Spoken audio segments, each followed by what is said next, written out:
Oi? O que você pensa sobre a relação mãe e bebê? É um vínculo importante? Faz diferença ao longo da vida? Ou melhor, a pessoa que exerce a função materna?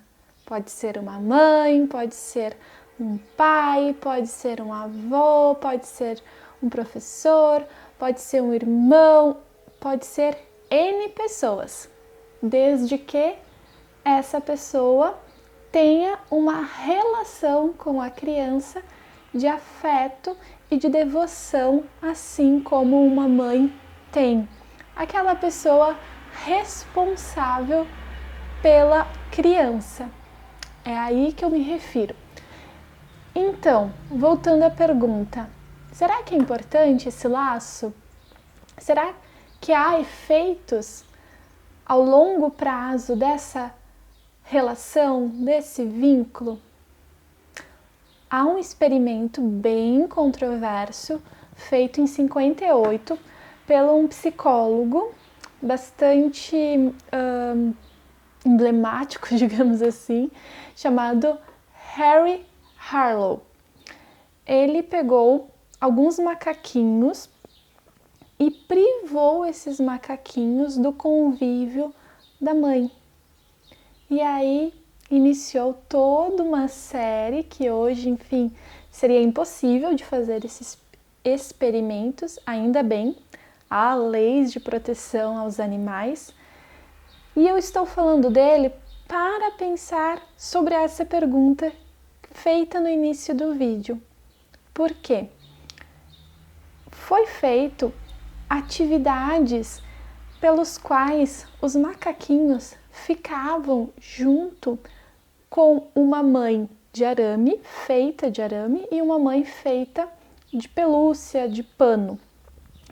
Depois, se você quiser assistir, vai ter o experimento na descrição desse vídeo, você pode assistir com calma e poder entender ainda mais sobre o que eu estou falando neste momento. Então, esse experimento fez com que a mãe, que é a de arame, ficava responsável por ter uma mamadeira e, por consequência, os macacos iam até ela para se alimentar. E tinha também ali perto uma mãe de pano. E, ao longo das pesquisas, foi observado que os macaquinhos ficavam mais próximo à mãe, que representava esse aconchego, esse afeto, esse carinho que era destinado, representado pela figura da mãe de pano. O que levou a pensar que não basta só o alimento, não basta só suprir as necessidades básicas, necessidades fisiológicas de um ser. É preciso algo além, algo a mais. E esse algo a mais é o afeto, é esse aconchego, é de novo aquilo que às vezes eu falo, é esse lugar de carinho, de suporte. E os macaquinhos iam então até a mãe de pano para poder encontrar isso. Aí eles avançaram na pesquisa e fizeram uma outra atividade. Colocaram um monstro, representando então um perigo, para poder então avaliar qual seria a reação desses macaquinhos. O que aconteceu? O macaco, quando viu esse perigo, saiu correndo e foi direto abraçar, ficar perto da mãe de pano. Ele nem pestanejou, foi em direção a ela. Aí bem, pensaram, bom, nessa situação a gente teve esse resultado. E como seria em ambientes diferentes? Aí montaram um cenário, colocaram o macaquinho ali sozinho e espalharam vários objetos. O macaquinho entrou, meio perdido, meio desconfiado, e aproximou-se de um paninho e ele ficou.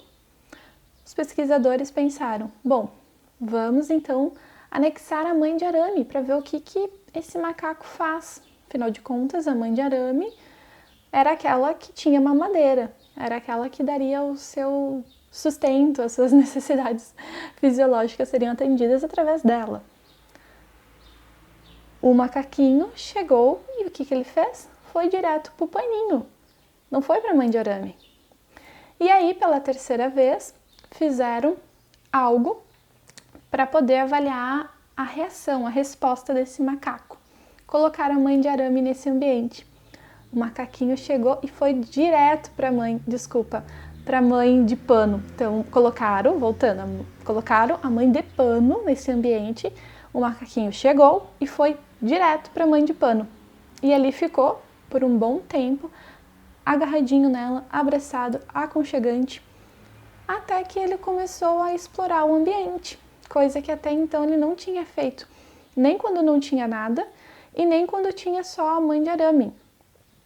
Foi preciso a mãe de pano estar presente para que ele se sentisse à vontade, confortável e seguro para, metaforicamente, explorar o mundo. Veja bem, esse experimento